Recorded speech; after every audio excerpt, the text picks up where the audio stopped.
Hola, muy buenas. ¿Habéis pensado alguna vez de dónde viene la palabra ojalá? Ojalá es una palabra compuesta que viene del árabe, de was'aj Alá, que significa Dios lo quiera.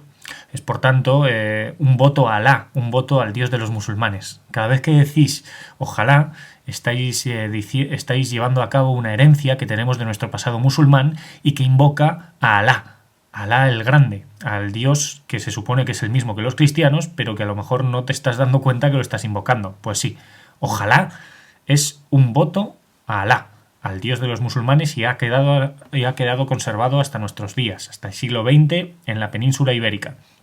Es por lo tanto un gran herencia cultural de la parte musulmana de nuestra historia. Bienvenidos al capítulo número 6 del podcast del Búho.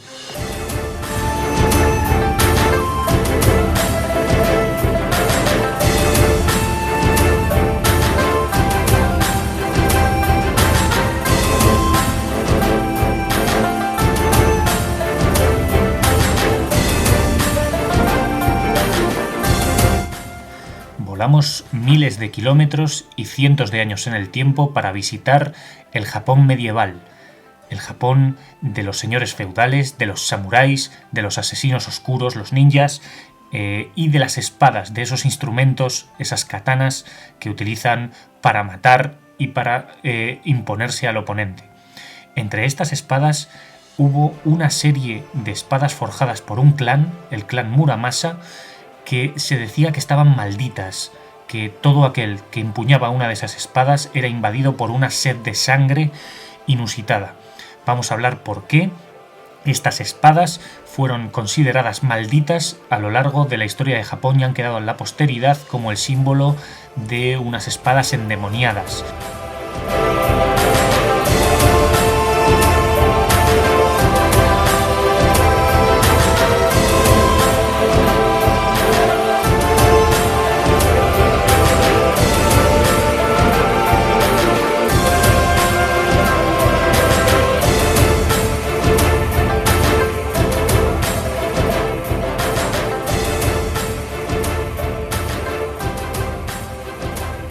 Por su forma y curvatura, las katanas japonesas son más bien un sable que una espada. Están hechas para cortar, para dar tajos, no para clavar como en una estocada ni para empotrarlas en el oponente. Digamos que a diferencia de las espadas grandes medievales de la época europea, que eran rectas y anchas con doble filo, las katanas eran ligeras, estrechas, tenían un solo filo y tenían una forma curva que se podría considerar como un sable, como una especie de guillotina de mano. Una especie de arma blanca muy rápida para dar rápidos sablazos y para poder dar tajos muy profundos en el oponente. Estaban pues pensadas para un estilo de lucha muy rápido, un estilo de lucha en el que un hombre podía manejarlas con una sola mano, dependiendo del tamaño de la espada, y podía dar tajos tangenciales sobre el cuerpo del oponente, a diferencia de los grandes mandobles europeos, y que por lo tanto se parecen más las katanas a los sables que podríamos pensar. Tampoco tienen punta como para dar estocadas. Lo dicho, servían para dar tajos. ¿Por qué las espadas, las katanas, tenían esta forma? Pues porque la verdad es que la materia prima en Japón no era muy buena. A diferencia del acero español, muy dúctil, muy puro, el japonés tenía un hierro muy impuro y tenía que ser constantemente plegado, constantemente trabajado, y la forma que quedaba en el filo era curva. Además, los japoneses era curioso porque solamente endurecían una parte de la espada para dejar solamente un filo. Digamos que las espadas katanas japonesas han sido únicas en su especie.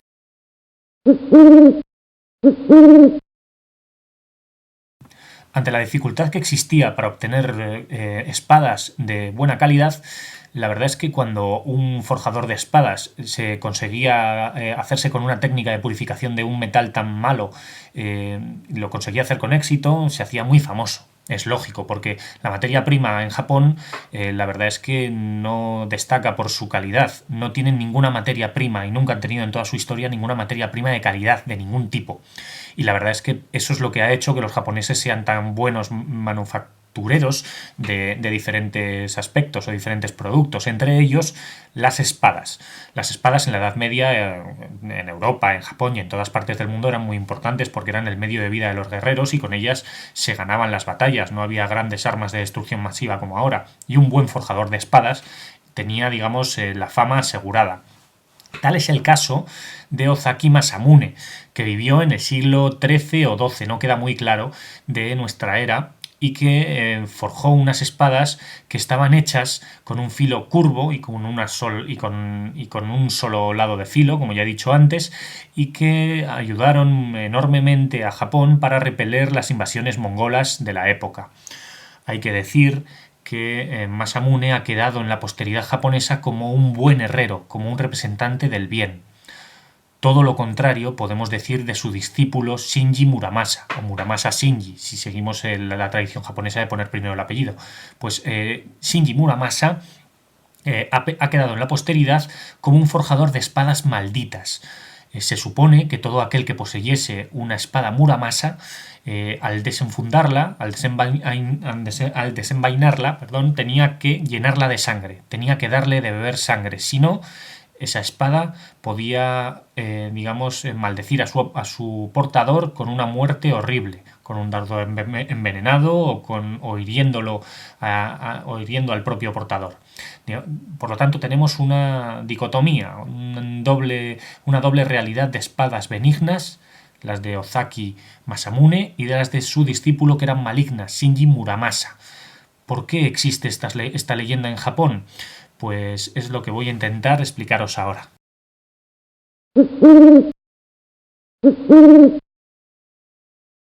No podemos entender por qué las espadas Muramasa se declararon malditas sin conocer a el shogunato Tokugawa. Digamos que Tokugawa Ieyasu Tokugawa, como queráis, fue el primer shogun de Japón, porque digamos que fue aquel que estableció el más profundo feudalismo del Japón medieval o casi de la Edad Moderna, porque estamos hablando en torno al año 1600 de nuestra era.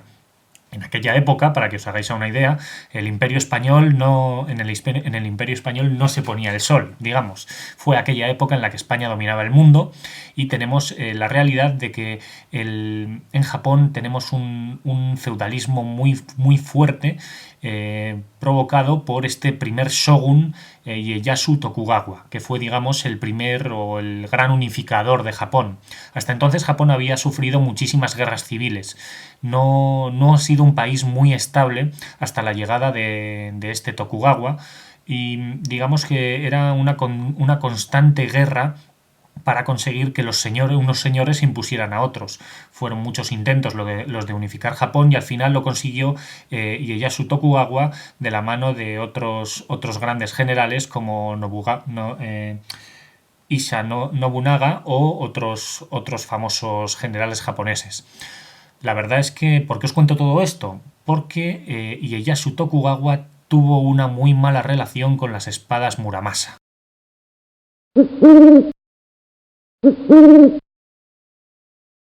Ieyasu Tokugawa, en cuanto subió al shogunato de Japón en 1603, prohibió las espadas Muramasa. Las declaró malditas, ese fue el pretexto que utilizó. Por lo tanto, podéis imaginaros por qué se convirtieron en una leyenda nefasta para las Muramasa, porque el propio shogun de Japón, el gran unificador del imperio japonés, las declaró malditas, embrujadas. Por lo tanto, está claro por qué la mala leyenda. ¿Y esto por qué fue? Pues porque las katanas Muramasa acabaron con el hijo de Ieyasu Tokugawa, también con su abuelo y también con su padre, porque su padre fue atacado con una Muramasa. Por lo tanto, el shogun tenía un pretexto, una superstición bastante grande con respecto a estas espadas y no las quería ver ni en pintura. Hay que decir también que a esto hay que añadirle las propias características del sable Muramasa, y es que tenía un filo espectacularmente afilado, nunca mejor dicho. Se dice y se cuenta que podían cortar una hoja por la mitad mientras caía de un árbol. Y la verdad es que esto es un poco exagerado, pero sí que es cierto que tenían un filo espectacular.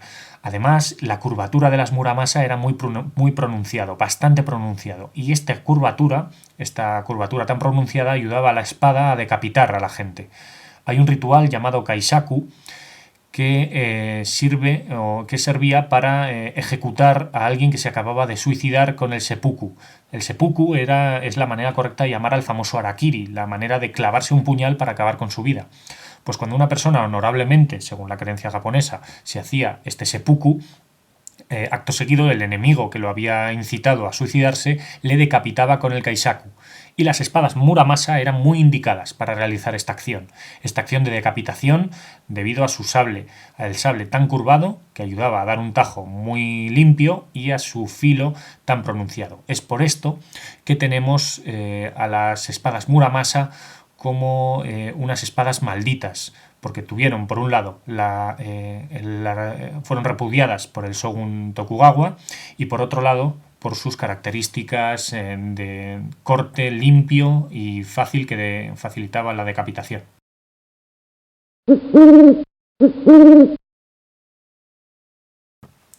La verdad es que somos muy maniqueos. El ser humano es muy maniqueo. ¿Qué es el maniqueísmo? El maniqueísmo es separar todo entre lo bueno y lo malo, uno u otro. O eres bueno o malo, el bien y el mal, la alterna lucha. En todas las películas, en toda la literatura, en todo el imaginario humano, se da siempre la lucha contra el bien y el mal, o del bien contra el mal. Y la verdad es que las espadas Muramasa tuvieron siempre como rivales benévolas a las de su maestro Masamune, Ozaki Masamune, que tuvieron una buena fama frente a la mala fama de las Muramasa. Si bien es cierto que se supone que las Muramasa superaron a las Masamune en cuanto a técnica, porque hay que decir que las Muramasa fueron más modernas, pues hay que decir también que la buena fama se la llevaron las otras, precisamente porque una espada sirve para matar, y si una espada mataba mejor que otra, se supone que una espada era peor, la verdad. Aunque hay que decir que el halo de leyenda ha envuelto a estas dos espadas y a estos dos maestros. Hay una leyenda en la que dicen que los dos maestros se encontraron uno a cada lado de un río. Y estos dos maestros se retaron para ver cuál de sus espadas era más afilada. Muramasa hundió la espada en el agua del río y consiguió cortar una hoja que iba desfilando o deslizándose sobre el lecho del río, sobre el agua, y la cortó limpiamente. Masamune acto seguido lo intentó hacer y no lo consiguió, y se maldijo por haber sido superado por su discípulo. Porque sí, se supone que Muramasa fue discípulo de Masamune, aunque parece ser que en realidad no coincidieron en el tiempo. Fueron separados por 100 años de antigüedad. La verdad es que la pretendida rivalidad de estas espadas no tenía razón, porque eran dos espadas prácticamente idénticas, simplemente que la Muramasa superaba a la Masamune porque llevaba su tecnología un paso más allá.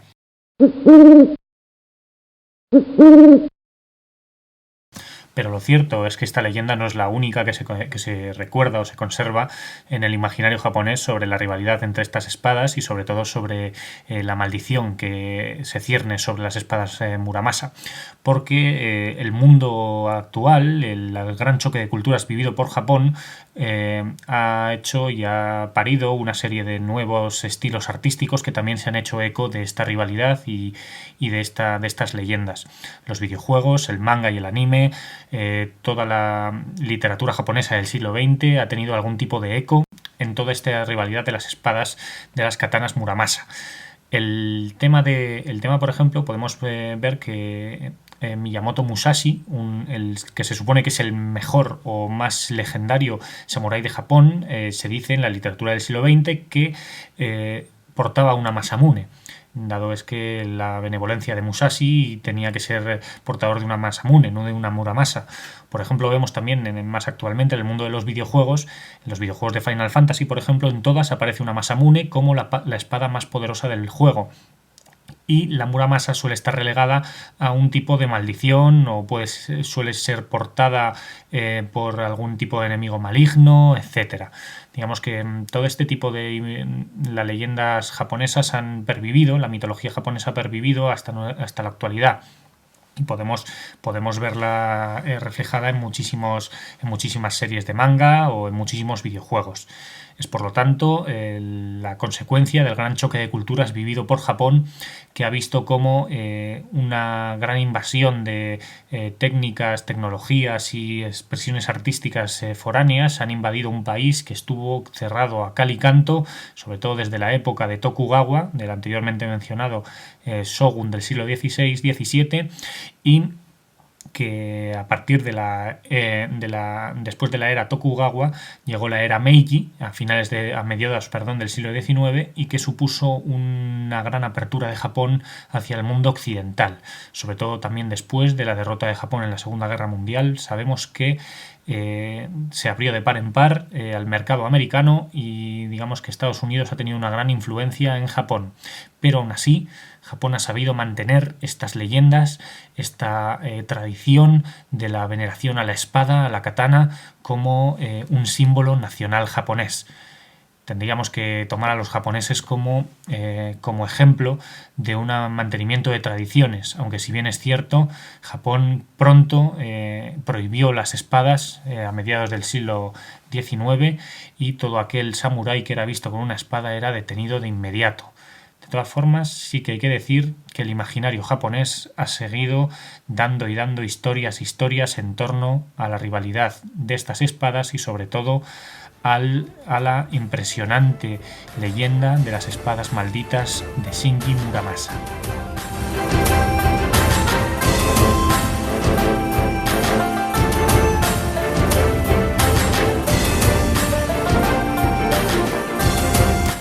Todo lo que he mencionado en este podcast lo podéis encontrar en la Wikipedia. La verdad es que no he salido mucho de esta página, aunque sí que he consultado otras que os voy a poner en el blog.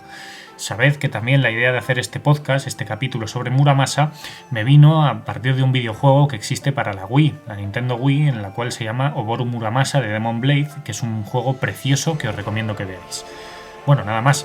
Si os ha gustado el podcast o si no, podéis dejarme vuestros comentarios en el podcastdelbúho.com o en mi usuario de Twitter. Podéis añadirme o seguirme como followers y añadirme en _Jorge_. Ese es mi usuario.